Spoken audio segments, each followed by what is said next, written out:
Muy buenos días a todos. Estamos dando inicio al comité GSC correspondiente al 22 de mayo de 2019. En calendario económico comenzamos por cifras de ayer en Estados Unidos. Ventas de vivienda usada no, a la baja, 5.19 millones de viviendas frente a una expectativa de 5.35 millones de viviendas vendidas durante los últimos 12 meses. Esto, digamos que hay que ambientarlo en un bajo nivel de inventarios que ha venido teniendo el mercado inmobiliario estadounidense durante los últimos 2 años y que de alguna manera eso ha afectado la dinámica del sector inmobiliario. Por otro lado, tuvimos varias declaraciones de miembros de la Reserva Federal que compartiremos con ustedes en la sección de renta fija. El PIB de Perú se confirmó, crecimiento solamente de 2.3%. Recuerden lo que hemos insistido en las desaceleraciones de América Latina, aunque en Colombia, pues digamos que entre comillas ha sido la estrella de los pronósticos por no haber revisado a la baja de esas cifras esperadas desde comienzo de año. Con respecto a temas de Japón, el superávit comercial estuvo por debajo de lo esperado. Las exportaciones cayeron un poco más de lo esperado. Quinto mes consecutivo de contracción de exportaciones japonesas. Sin embargo, el mercado lo está tomando no tan negativo, teniendo en cuenta que por primera vez en 7 meses la confianza de los empresarios aumentó. De todas maneras, cuando uno ve que este tipo de indicadores llevaba 6 meses de malas cifras de confianza de los empresarios, solamente este es el primer mes de repunte y llevó 5 meses acumulados de malos datos en temas de exportaciones, uno entiende por qué la cifra de crecimiento del primer trimestre del año, que fue muy alta en Japón, no fue tomado de una manera tan positiva y más bien se enfocaron en los factores que nosotros les mencionamos a ustedes de la caída de las importaciones japonesas. Entonces, de alguna manera, estos indicadores del día de ayer, en cierta medida, respaldan la idea de que la economía todavía no está mostrando como esas señales que esperamos de recuperación, la economía mundial. En Estados Unidos, hoy hablaron también varios miembros de la Fed, eso lo tenemos condensado en la parte de renta fija. Tenemos también algunos indicadores en Estados Unidos de bajo impacto, como el tema de aplicaciones a hipotecas. Tal vez lo más relevante del día es la publicación de las minutas de la última reunión de la Fed, donde esperamos ver un poquito más de contenido sobre el balance entre aquellos que dicen paciencia y los que ya dicen, oiga, hay que empezar a mostrar algún sesgo bajista en términos de tasas de interés. Y con respecto al Reino Unido, un indicador de inflación que aumentó en el mes de abril, un poco menos de lo esperado, pasando del 1,9 al 2,1, el mercado esperaba 2,2. De todas maneras, recuerden que en Reino Unido todo está concentrado en el tema del Brexit. Aquí tenemos algunos anuncios adicionales en este frente. Y en Colombia estamos esperando hoy la publicación de lo que serían las cifras de confianza industrial y confianza de los, del comercio.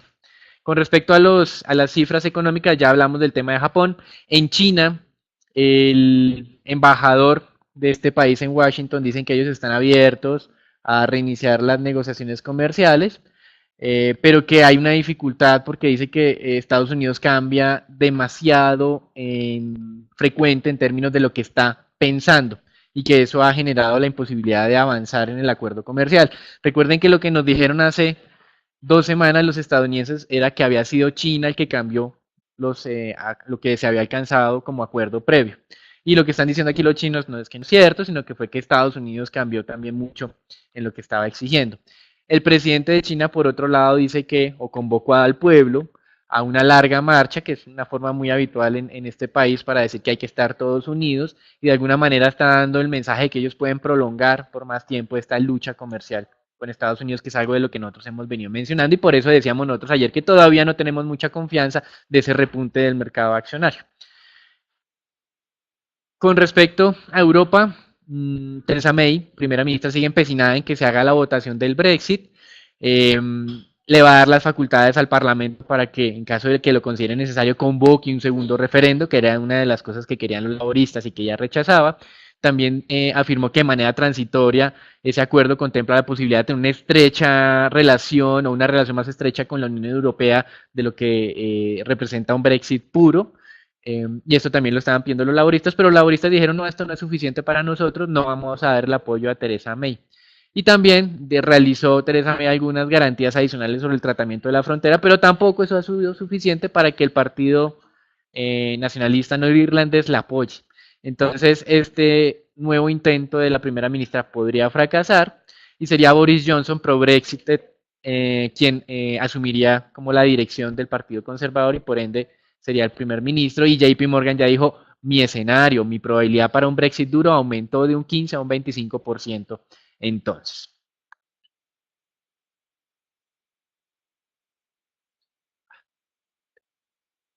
Con respecto a Estados Unidos, la Casa Blanca ahora amplió a 5 compañías más tecnológicas en China, esas restricciones que está enfrentando, que enfrentaría en 90 días Huawei, mostrando que el mensaje de ayer de darle un periodo, una transición a Huawei o a los consumidores de Huawei, pues no era una rama de olivo como tal, simplemente era un tema estratégico para ellos.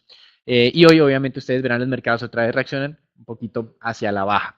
Con respecto a lo que es el tema político en los Estados Unidos para manejar este tema de la guerra comercial. El gobierno ya anunció que va a darle unos subsidios a los cultivadores de soya, de maíz y de trigo. De soya va a ser de $2 por bushel, que es una unidad de cantidad que se maneja en el mercado agrícola.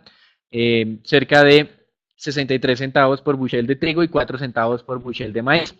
Esto en total, calcula el Departamento de Agricultura de los Estados Unidos, representará un subsidio de 15 billones de dólares para los agricultores como una compensación por esta guerra comercial con China. El año pasado el monto de ayuda fue de 12 billones, es decir, estamos aumentando en 3 billones, porque los subsidios eran pues obviamente por cada una de esas unidades mes.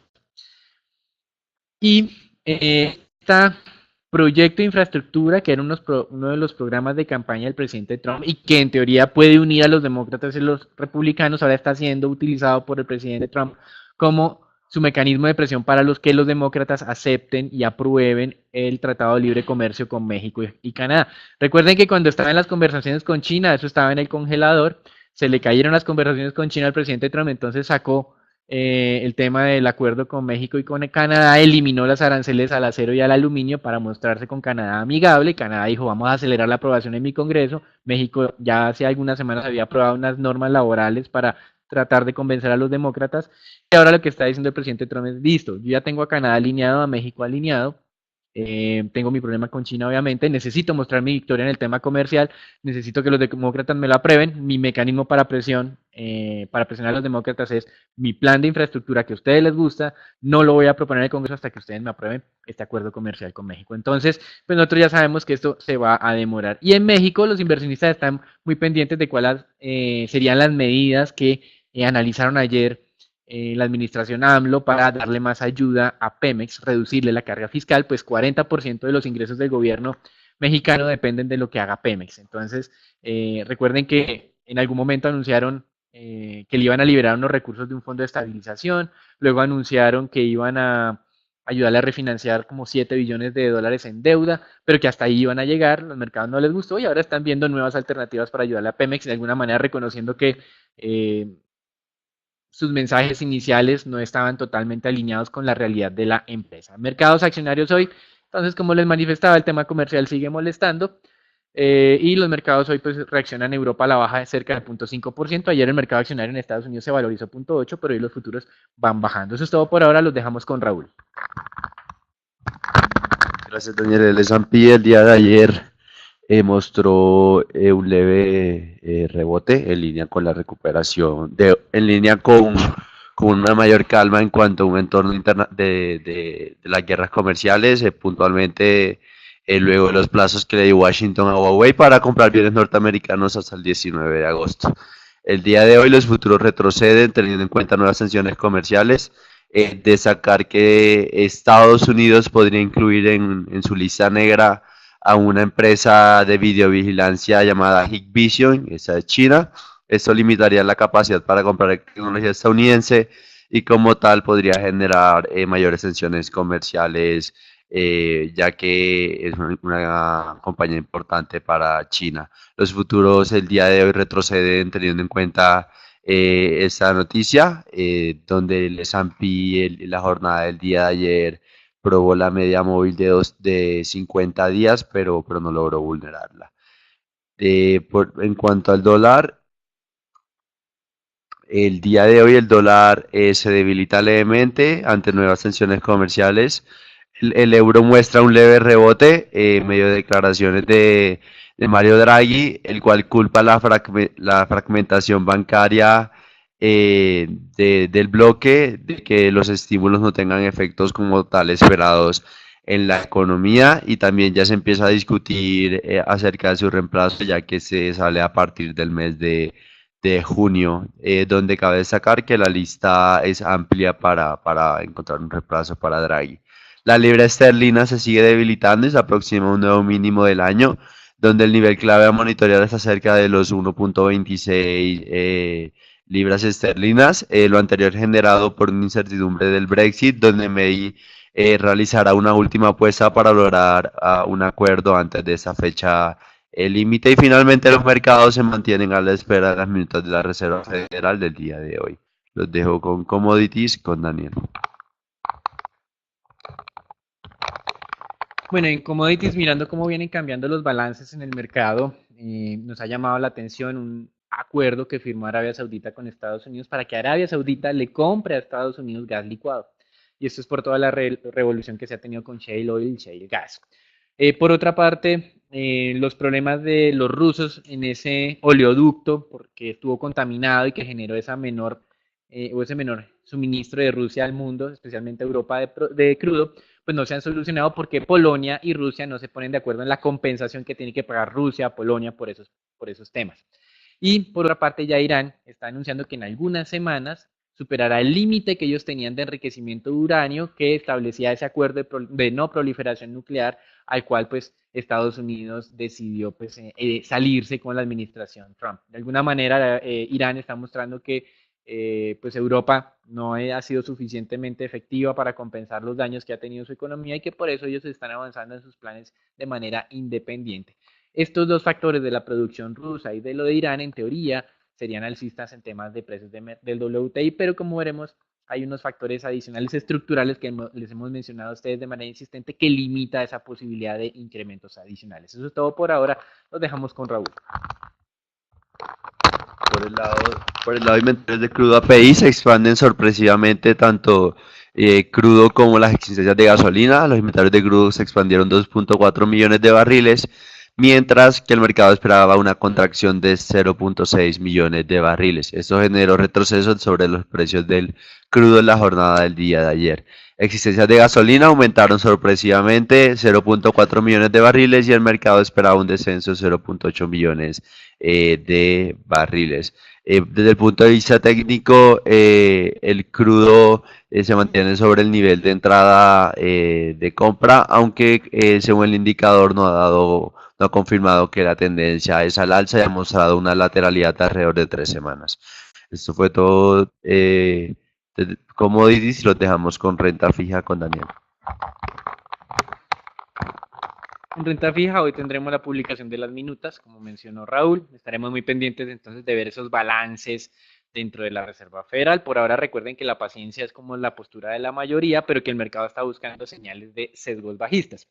Con respecto a las declaraciones del día de ayer, el presidente de la Reserva de Boston, Eric Rosengren, dice que el debilitamiento económico y esas señales que está mostrando la economía son suficientes para garantizar que la paciencia se va a mantener.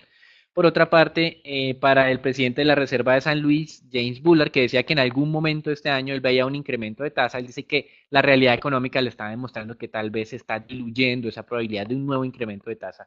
Pero recuerden que esa postura de él ya era una postura de la minoría dentro de la Reserva Federal, porque ya casi que todos se van alineando con la idea de dejar la tasa inalterada y algunos pocos ya están hablando de posibilidades de reducción. También Bullard desestima que China pueda utilizar o quiera utilizar sus tenencias de tesoros como mecanismo de presión en esta guerra comercial. Recuerden que China tiene $1 trillón en reservas internacionales invertidos en tesoros y que obviamente si ellos salen a vender lo que hacen es una presión alcista en el mercado de renta fija en términos de tasas de interés para tesoros por la mayor oferta. Pero lo que dice James Bullard es que no cree que estratégicamente China utilice esta estrategia como tal. Y con respecto a lo que mencionamos de cambiar la meta puntual de inflación, es una meta puntual, recuerden que es del 2%, solo fue instaurada formalmente por Ben Bernanke en el año 2012, aunque previamente el mercado decía que tácitamente esa era la meta puntual de la Fed. Sí, lo que pasa es que en ese momento se formalizó. Pues bien, con respecto a eso, se ha dado a conocer al mercado que hay una evaluación por parte de la Reserva Federal de Chicago que se dará a conocer sus conclusiones dentro de un mes. Entonces, en este momento está en plena discusión este posible cambio. ¿Qué implicaciones tendría? Eh, pues hay varias interpretaciones dentro de los miembros de la Fed. Para Charles Evans, que es el presidente de la Reserva de Chicago, dice que no cree que el mercado asuma que la Fed va a estar quieta si lleva mucho periodo de tiempo la inflación por debajo del 2%, que la Fed acepte que se sobrereaccione la inflación por mucho. Es decir, que si la inflación se va al 3%, que el mercado asuma que como la inflación de los últimos años era inferior al 2%, que entonces eso simplemente me está compensando los incrementos de precios que no se dieron previamente. Él dice que el mercado no va a hacer eso y que si yo tengo inflación al 3, el mercado va a entender que la Fed va a incrementar la tasa, entonces que no ve una aplicación tan sencilla de esa idea del rango objetivo. Sin embargo, desde nuestro punto de vista, lo que dice Evans es un poco como muy extremo. En países como América Latina, en el caso colombiano, nosotros no hacemos eso. Eh, el punto medio del rango meta es un imán y nos dejan oscilar alrededor de eso, pero no quiere decir que si estuvimos mucho tiempo por encima, digamos, del 5%, vamos a aceptar que estemos mucho tiempo por debajo del 3%. ¿Sí? Eso es como hilar demasiado fino esa crítica de Evans al tema del rango objetivo. Y por otro lado, el presidente de la Reserva de Atlanta, Rafael Bostic, también hablaba sobre eso. Dice, hemos incumplido por mucho tiempo el objetivo del 2%, hemos estado por debajo, y de alguna manera le genera como la duda de si esas medidas cuantitativas explícitas son adecuadas o no. Recuerden que Bernanke entonces la implementó así, tiene que ser 2% para dar claridad al mercado y transparencia, pero Bostic dice, hombre, el 2% no sé, menos aún si es un rango objetivo, tampoco para mí tiene mucho sentido. Entonces, no solamente hay críticas sobre lo que se consideraba era un avance en la era Ben Bernanke, sino que también hay dudas sobre si deberían tener la meta tan puntual o no, porque él, de acuerdo a lo que percibimos de Bostic, él considera que se está perdiendo independencia en el manejo de la política monetaria. Así que todas estas semanas creo que no nos van a hablar mucho de subidas o bajadas de tasas de interés, sino más bien de si van a cambiar el marco con el cual fijan su política monetaria o lo van a ajustar al tema del rango objetivo. Hasta aquí el reporte internacional. Los mercados hoy en renta fija relativamente tranquilos, accionarios otra vez para la baja, dólar no se está fortaleciendo y el tema del petróleo pues afectado un poco por el incremento de inventarios. Los dejamos con Edwin y con Raúl para el informe Colombia. Buenos días, de acuerdo con la encuesta de opinión industrial de conjunta que desarrolla la ANDI junto con otros gremios industriales, la producción industrial para el primer trimestre de este año se ubicó en 2.8%, tuvo un incremento de 2.8% con respecto al primer trimestre del año pasado. Este dato se ubica levemente por debajo de lo que es el dato del DANE para este mismo indicador de producción industrial, que fue 3.1% por ese mismo periodo de tiempo. Sin embargo, igual muestra como la recuperación que ha tenido la economía en lo corrido de este año en el país con respecto al anterior.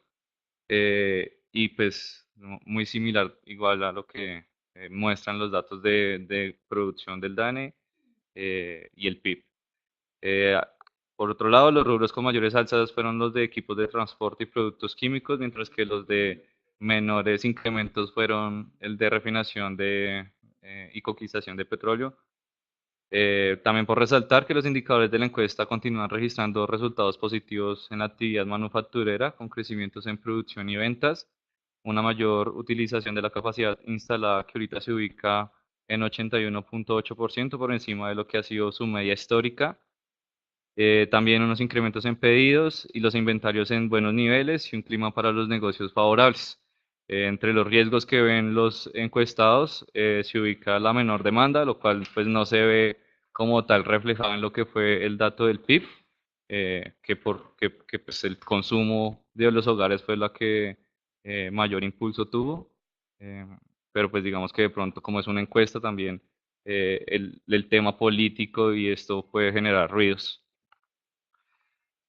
Por otro lado, XM mostró que la demanda de energía eléctrica para el mes de abril se ubicó en tuvo un incremento de 4.6% por tipo de consumidor. El consumo residencial y pequeños negocios, que es el mercado regulado, tuvo un incremento de 5.3%, mientras que el consumo de industria y comercio, que es el mercado no regulado, tuvo un incremento de 3.4%. De destacar en ese mercado no regulado que la actividad económica que mayor incremento tuvo en su demanda de energía eléctrica fue agricultura, ganadería y casa, con más del 10% de incremento. Eso fue todo por las noticias de Colombia. Pasamos con Raúl con las acciones locales. El día de ayer el Colcap muestra un rebote y respeta la media móvil de 200 días alrededor de los 1480 puntos, favorecido por una mayor calma en el entorno internacional por menores extensiones comerciales. A su vez, los bajos volúmenes de negociación siguen siendo los principales protagonistas, los cuales han generado ruido sobre diferentes acciones. El monto negociado ayer fueron tan solo 7.000 millones de pesos, donde la acción más negociada fue Grupo Sura con 18.000. El día de hoy el Colcap se podría ver afectado por un entorno de mayor aversión al riesgo, aunque podría estar encontrando un piso sobre los 1.480 puntos. Desde el punto de vista de resultados, tenemos resultados de Corficol, los cuales les damos lectura positiva. Destacar puntualmente que el EBITDA tuvo un crecimiento del 74%, explicado por un avance en concesiones 4G, ya que se firmó el acta de inicio de obra de Coviandina, Covioriente y Covipacífico, lo cual generó un incremento de participación de más del 300% año a año, también favorecido por un mayor tráfico promedio. Por el lado de energía y gas, el margen bruto se mantuvo estable, donde Promigas se ve favorecido por mayores ingresos de comercialización de gas y mayores conexiones por la entrada en operación de Quavi. Sin embargo, lo anterior se ve opacado por una menor utilidad de SPEC. Por otro lado, el sector financiero tuvo una menor dinámica debido a la cesión de activos pasivos y contratos de leasing Corfi Colombiana, Bogotá y Occidente, como ya lo habíamos observado en el 2Q18, y también se destaca el crecimiento por dividendos, donde las inversiones en JEP generaron buenos rendimientos para el 1T19, los cuales crecieron el 64% año a año. A su vez se registraron ingresos no observados en gas natural de 3.8 mil millones, esto como tal en comparación al 4T18 y al 1T18, no se observaron ese tipo de ingresos. El sector de la hotelería muestra un leve crecimiento en términos anuales, creció del 7%, impulsado por una mayor ocupación del 57, que pasó del 57% al 60%, junto a mayores habitaciones vendidas y la entrada en operación de un hotel en Perú. Adicionalmente, el margen de tesorería presenta un resultado destacable como resultado de utilidad de portafolio disponible para la venta, justificado de una valorización de los TES durante el 1T19. La utilidad neta controlante estuvo cerca de duplicarse, creció el 190% año a año, impulsado por mayores avances de los proyectos 4G y un incremento de dividendos puntualmente de Corfi Colombiana. Además, recientemente en el Call Conference de la compañía, esta manifestó que ya realizaron todas las provisiones acerca de Ruta del Sol 2. Como tal, esto cada vez disipa los ruidos sobre la compañía. Eso fue todo por los resultados. Desde el punto de vista accionario tenemos la acción de Avianca,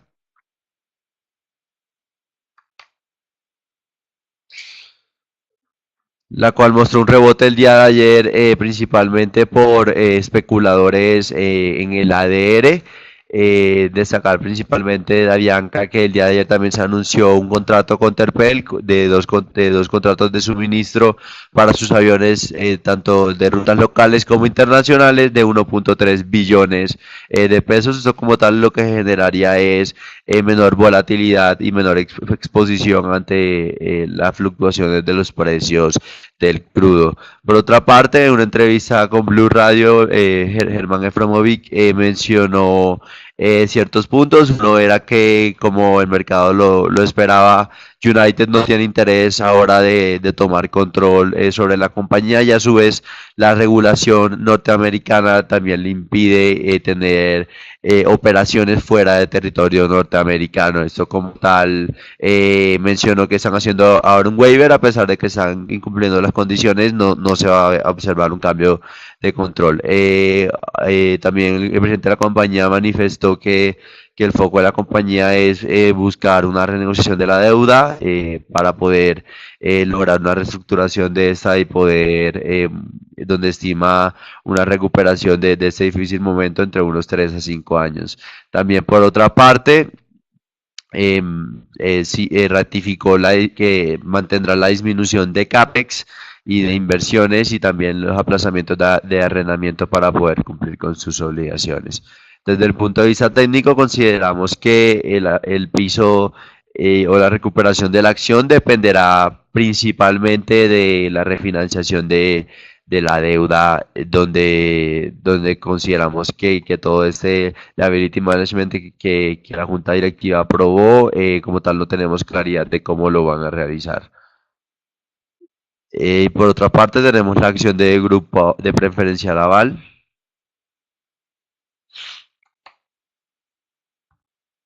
la cual, teniendo en cuenta los positivos resultados del día de ayer, mostró una valorización cerca del 3%.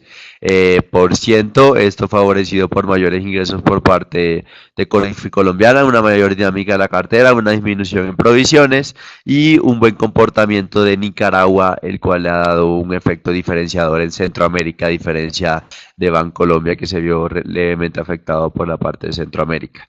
Destacar también que desde el punto de vista técnico mantenemos nuestra buena perspectiva sobre la acción. Sin embargo, consideramos que el potencial de valorización sobre esta es limitado. Mantenemos nuestro precio objetivo sobre los 1.260 pesos por acción. Esto fue todo desde el punto de vista accionario. Los dejamos con dólar con Edwin.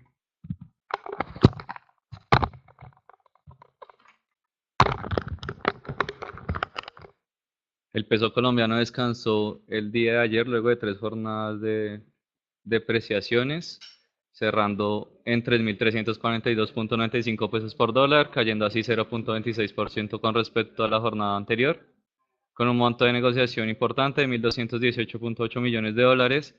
Este comportamiento se da también de la mano con las monedas emergentes, a pesar de que tanto el precio del petróleo cayeron como el indicador de XY. Técnicamente continuamos viendo la tendencia alcista. Sin embargo, pues los recientes incrementos en la tasa de cambio pueden verse como ya calmados y podemos observar como lateralidad en lo que resta de la semana. Con respecto a renta fija local, los test con vencimiento 2024 tuvieron leves desvalorizaciones de un básico, cerraron el día en 5.83%, mientras que los test a 2018 cerraron en 6.53%, un básico por debajo de lo que fue la anterior jornada. La curva de test en pesos en general se desvalorizó 0.66 básicos, mientras que la denominada en VR presentó desvalorizaciones de 1.34 básicos, luego de jornadas en las que casi no había movimientos en este activo. En deuda corporativa se operaron alrededor de 17.000 millones por bolsa y 780.000 millones por OTC. Lo más transado fue tasa fija con vencimientos a 2019-2021, hecho que pues habíamos observado en la jornada anterior y posiblemente observemos en las siguientes. Con respecto a la subasta del día de ayer de los bonos ordinarios de Itaú, se adjudicaron 350.000 millones con un bid to cover de 2.33 veces el monto ofrecido. Las tasas de corte fueron de 6.13%, levemente por debajo del rango que estimábamos para los tasa fija a 3 años y de 2.86% para los IPC a 5 años. Eso fue todo por el informe de hoy. Los esperamos mañana con un nuevo comité y les recordamos que nos sigan en nuestras redes sociales para mantenerse informados acerca de los movimientos del mercado de capitales. Muchas gracias.